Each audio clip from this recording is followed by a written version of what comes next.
예레미야서 25장부터 27장까지의 3장은 하나님의 말씀에 대한 순종과 불순종의 결과를 다루며 현대인에게도 여전히 중요한 메시지를 전달합니다. 예레미야 25장은 하나님의 말씀을 무시하고 다른 신들을 섬기는 행위의 결과로 유다와 예루살렘에 대한 70년 포로기를 예언합니다. 이는 현대인에게 하나님의 경고를 경시하거나 무시할 때 직면할 수 있는 결과에 대해 생각하게 합니다. 우리의 일상에서 하나님의 지혜를 따르지 않고 세상의 유혹에 굴복할 때 우리는 자신도 모르는 사이에 영적인 포로 상태에 빠질 수 있습니다. 따라서 하나님의 말씀에 귀 기울이고 그분의 가르침에 따라 살아가려는 노력이 중요합니다. 예레미야 26장에서는 예레미야가 예루살렘 성전에서 하나님의 메시지를 전파하다가 생명의 위협을 받는 장면을 통해 하나님의 진리를 전파하는 일이 어렵고 위험할 수 있음을 보여줍니다. 현대 사회에서도 진리를 말하는 것이 항상 환영받지 못할 수 있으며 때로는 반대와 핍박에 직면할 수 있습니다.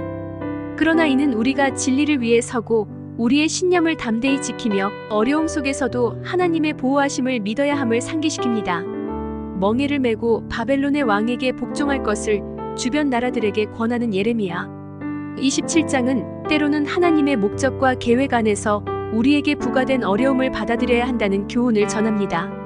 현대인에게 이는 우리의 어려움과 고통이 하나님의 더 큰 계획의 일부일 수 있으며 이를 통해 우리는 인내와 순종을 배울 수 있음을 의미합니다. 이 3장은 하나님의 말씀을 따르는 삶의 중요성과 직면한 어려움 속에서도 하나님의 계획과 목적을 신뢰하는 것의 중요성을 강조합니다.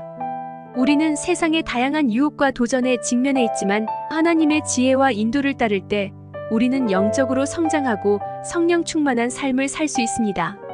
이 구절들을 통해 하나님은 우리가 그분의 말씀을 진심으로 듣고 그분을 전적으로 신뢰하며 그분의 뜻에 순종할 때 우리를 보호하고 인도하실 것임을 약속합니다.